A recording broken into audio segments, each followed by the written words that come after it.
देख क्या रहे हैं आप सूर्यदेव? इस अपराध में आप भी सम्मिलित हैं, परंतु देव है ना आप। सरल है आपके लिए, उल्लास भरे दिन में प्रकट होते हैं और कठिनाइयों की संध्या के आते ही निकल जाते हैं। आप मेरी कठिनाइयां कैसे समझेंगे? अमर देव है ना आप, एक मृत मानव की पीड़ा और एक निश्चित मां की चिंता क्या समझेगा?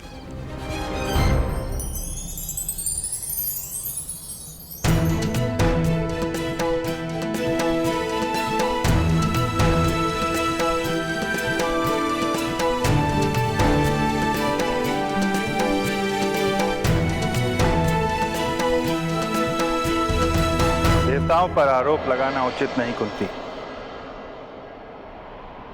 मनुष्य के प्रारब्ध का कारण देवताओं या नक्षत्रों की गति नहीं, अपितु स्वयं मनुष्य की मति होती है। सरल तो मनुष्य का जीवन है, जिन्हें भूल करने का अवसर प्राप्त है, अपनों से मुंह फेरने का अधिकार प्राप्त होता है।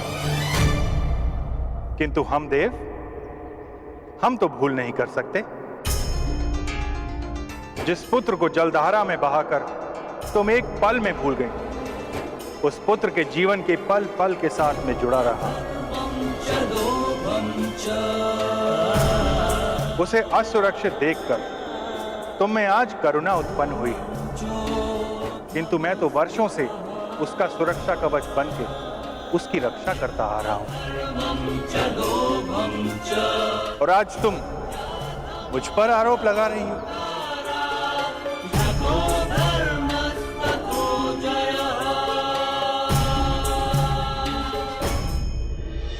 ठीक कहा आपने देव, अपराधी हूं मैं, किंतु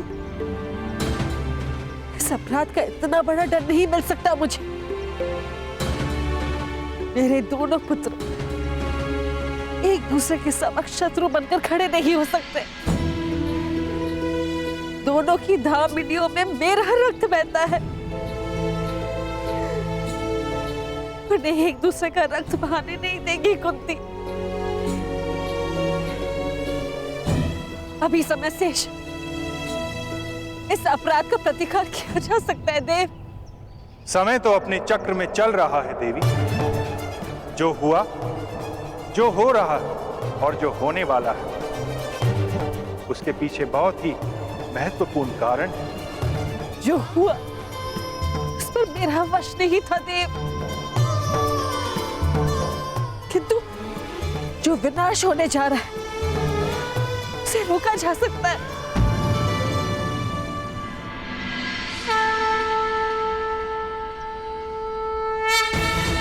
प्रातःकाल के प्रारंभ का संकेत हो चुका है देव। आज रात सभा में मेरे पुत्रों का प्रारंभ लिखा जाएगा।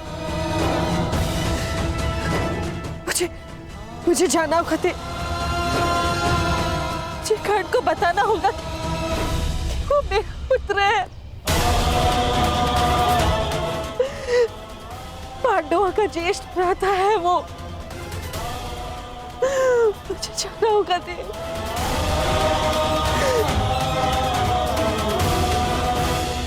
रंगभूमि में युवराज चुनने का प्रस्ताव आप ही का तो था गांधार नरेश, और नियम यह था, रंगभूमि में जो विजेता होगा वही युवराज बनेगा। रंगभूमि में कुरु राजकुमारों में अंत तक जो खड़ा था वो था अर्जुन, अपराजय।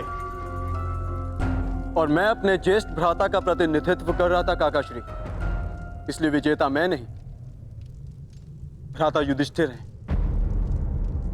विजेता का चयन शेष है कुमार अर्जुन।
क्योंकि कल रणभूमि में कोई और भी अपराजय खड़ा था।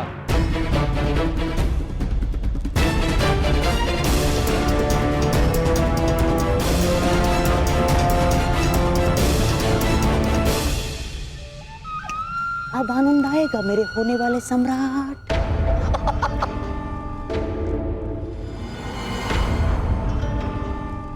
इस विदुर की चाल को तोड़ देने वाला पासा फिर से राजसभा में आ गया है।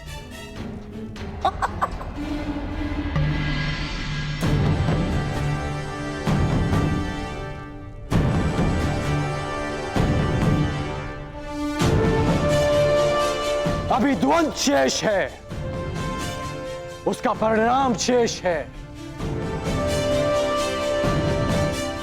और सर्वश्रेष्ठ का चयन भी शेष है। ये राजसभा है कर्ण, ना ही तुम्हारा स्थान है और ना ही तुम्हें किसी ने निमंत्रित किया है।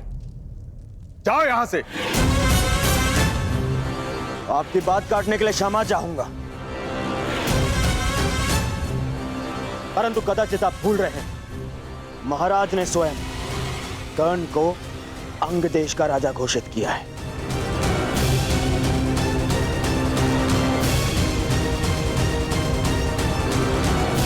और अंग देश हस्तिनापुर के अधीन है। इसके शासक को न केवल इस सभा में आने का, अपनी आपत्ति प्रस्तुत करने का भी पूर्ण अधिकार है। दुर्योधन की बात तर्कसम्मत है ताचरी। राज्यसभा में बैठने का अधिकार प्राप्त होने का अर्थ ये कदापि नहीं कि तुम उद्दंडता दिखाओ। ताचरी ठीक कह रहे हैं कर्ण, अब तुम अंगराज हो। राज्यसभा के नियम और आचरण की मर्यादा का पालन करना। महाराज, मुझे लगता है कि अंगराज को उनकी पहली भूल के लिए पर्याप्त चेतावनी मिल चुकी है। अब क्यों ना उनकी आपत्ति सुन ली जाए। कहो अंगराज, क्या आपत्ति है तुम्हें?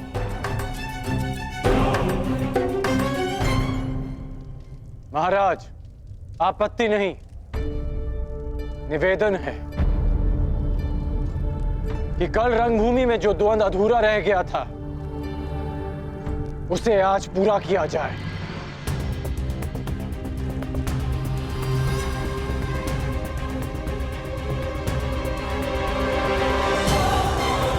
सूर्य अस्त के साथ रंगभूमि भी अस्त हो चुकी है कर्ण।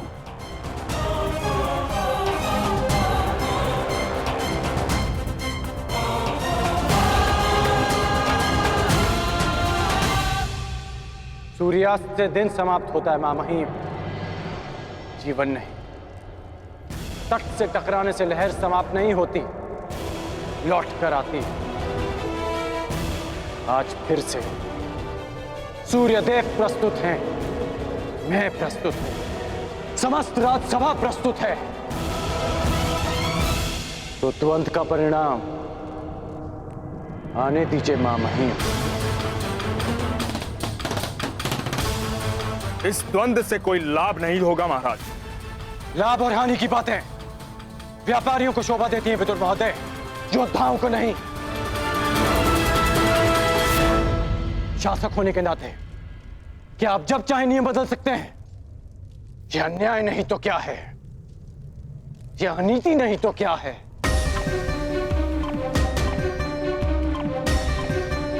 कुमार अर्जुन, यदि तुम वही अर्जुन हो जिसे मैं वर्षों से जानता हूं, यदि तुम राजनीति से ऊपर उठे हुए योद्धा हो, तो मुझे पूर्ण विश्वास है कि तुम अपना अधूरा द्वंद्व अवश्य पूरा करोगे।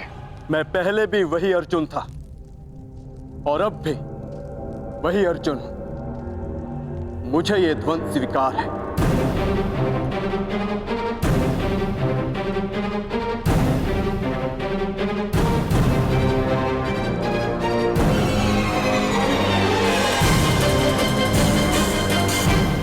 यदि तुम वही अर्जुन हो जिसे मैं वर्षों से जानता हूं, तो मुझे पूर्ण विश्वास है कि तुम अपना अधूरा द्वंद्व अवश्य पूरा करोगे। मैं पहले भी वही अर्जुन था और अब भी वही अर्जुन हूं। मुझे ये द्वंद्व स्वीकार है।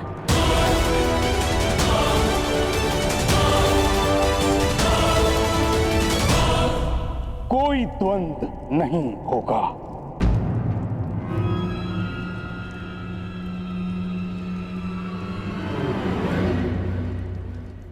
क्यों पितामह? महामंत्री के अनुसार अर्जुन ने मुझे पराजित किया, परंतु वो स्वयं भी विजयी नहीं हुआ है।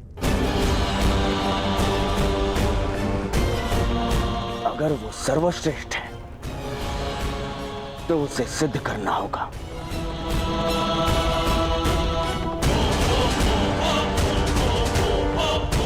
जब कर्ण और अर्जुन दोनों ही यहां प्रस्तुत हैं, तो युद्ध से भय क्यों है आपको? भय मेरी विजय का या संदेह अर्जुन के कौशल पर?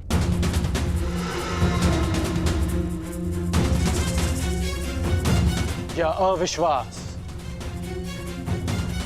आचार्य द्रोण की शिक्षा पर? सावधान कर्ण, मेरे गुरु के अपमान का दुस्साहस मत करना। आज्ञा दीजिए पितामह।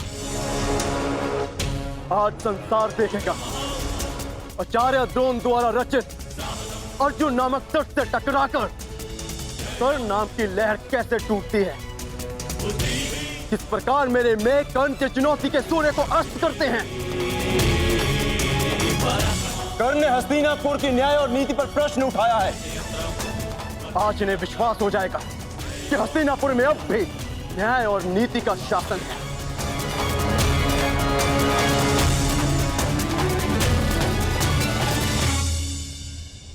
हस्तिनापुर के न्याय और नीति से बहुत पुराना परिचय है मेरा।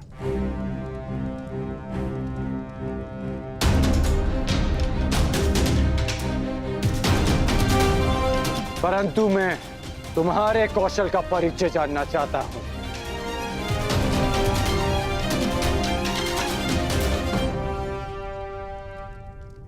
महाराज, युवराज चयन के नियम के अनुसार द्वंद्व के विजेता को युवराज बनना था, और यदि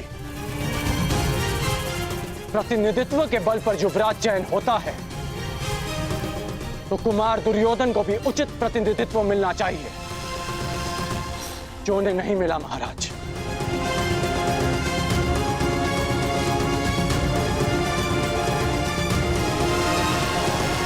यदि अर्जुन कुमार युधिष्ठिर की ओर से द्वंद्व कर सकता है तो मैं भी कुमार दुर्योधन का प्रतिनिधित्व करूंगा।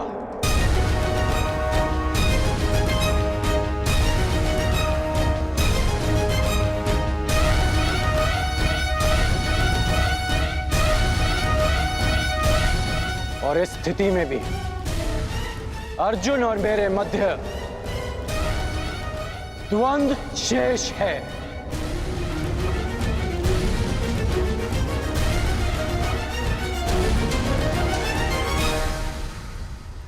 इसे कहते हैं सीधे पांव 12। एक ही पासे में खेल पलट दिया। हाँ? एक ही पासे में। तुम पे भरोसा करके मैंने भूल नहीं की थी कर्ण।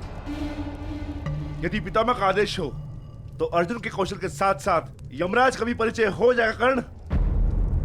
भीम, प्रतीत होता है कि रंगभूमि में मिली हार को अब तक बचा नहीं पाए हो तुम।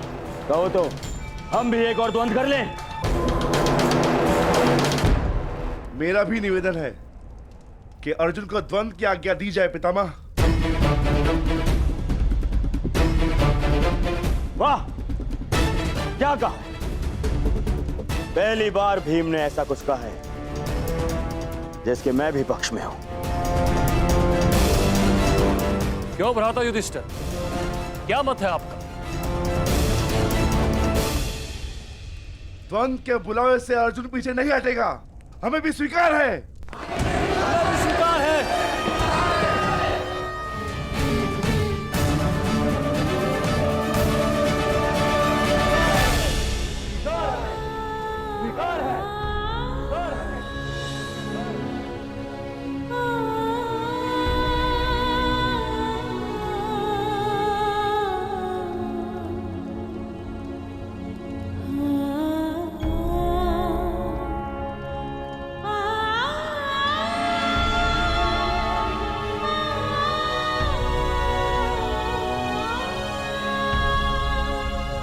परंतु मुझे स्वीकार नहीं।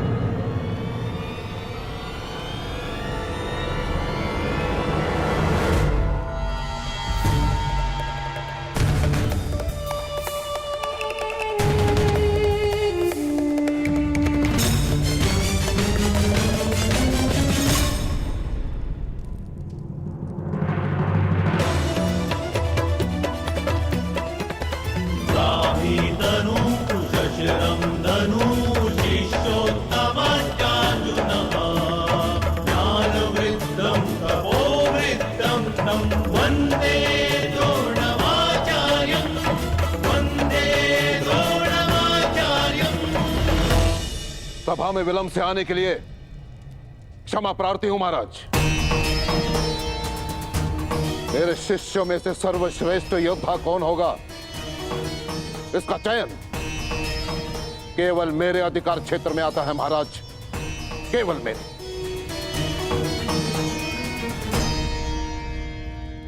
आपका तात्पर्य क्या है आचार्य?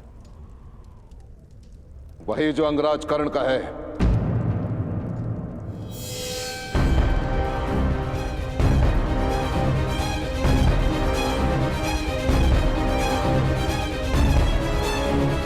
यदि सर्वश्रेष्ठ योद्धा का चयन युद्ध भूमि है तो युद्ध भूमि मैं दूंगा।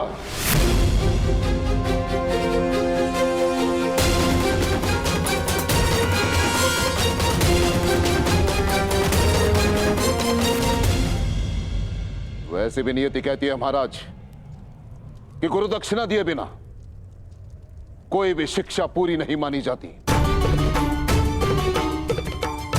मुझे गुरु दक्षिणा चाहिए, वो भी राजकुमारों से। और जो शिष्य मुझे मेरी गुरु दक्षिणा प्रदान करेगा वो हस्तिनापुर का युवराज होगा।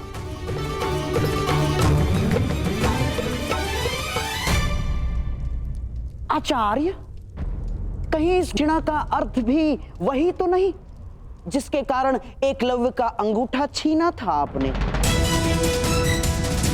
मुझे तो केवल शंका है कि ये परीक्षा भी उसी शिष्य के लिए तो नहीं जिसे आप सर्वश्रेष्ठ मान चुके हैं।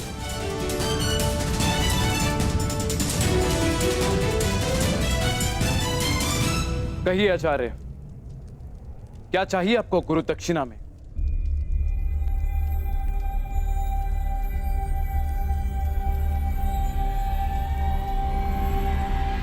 पांचाल नरेश द्रुपद।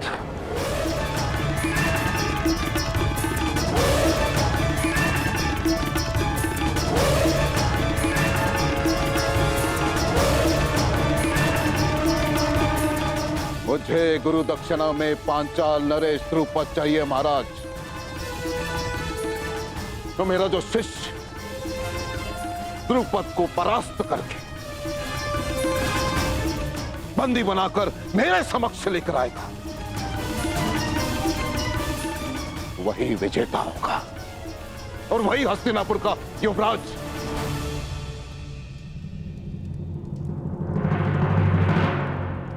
ये कैसी गुरु दक्षिणा है आचार्य? आप जानते हैं कि पांचाल नरेश द्रुपद कितने शक्तिशाली हैं। उनकी सेना अपराजय है आचार्य। योद्धाओं में वट वृक्ष के समान है वो। तो मेरे शिष्यों को बलपूर्वक उस वृक्ष को उखाड़ कर फेंकना होगा महाराज।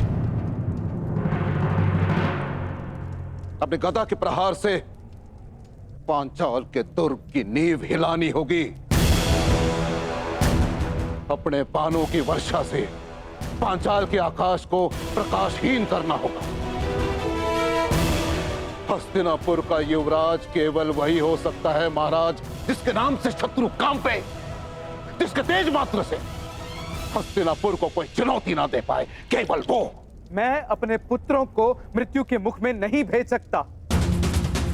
ईश्वर ने मुझे नेत्र नहीं दिए हैं। अब आप चाहते हैं कि मैं अपने पुत्रों के मुख से स्वर भी ना सुन पाऊं? नहीं आचार्य, आप कुछ और गुरु दक्षिणा मांग लीजिए। मैं यहां व्यापार के लिए नहीं, प्रतिकार के लिए आया हूं महाराज। मुझे द्रुपद चाहिए या फिर और कुछ नहीं। और यदि हस्तिनापुर मुझे मेरी गुरु दक्षिणा नहीं दे सकती तो मैं कहीं और ढूंढूंगा उस सर्वश्रेष्ठ योद्धा को जो मेरी गुरु दक्षिणा मुझे प्रदान करे।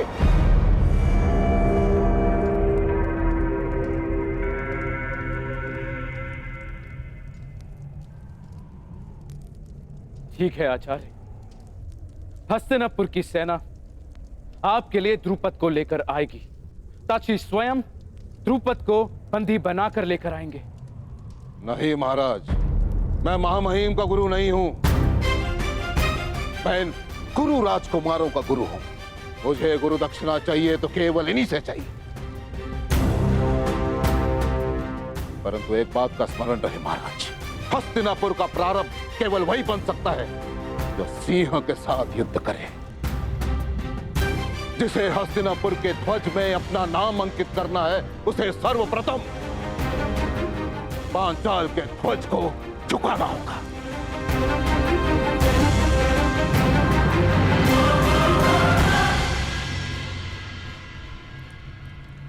नौकार तलवार बनाता है महाराज, परंतु अपने स्वामी को देने से पूर्व उसकी धार को परखता है। परंतु मैंने उस धार को परखे बिना वो तलवार आपको सौंप दी। परंतु अब परख होगी महाराज। मैं देखना चाहता हूं कि मैंने शूरवीर योद्धा तैयार किए कि हस्तिनापुर में केवल अपना समय नष्ट किया है। क्या तुम 105 में से कोई है जो अपने गुरु के ऋण को चुका सके?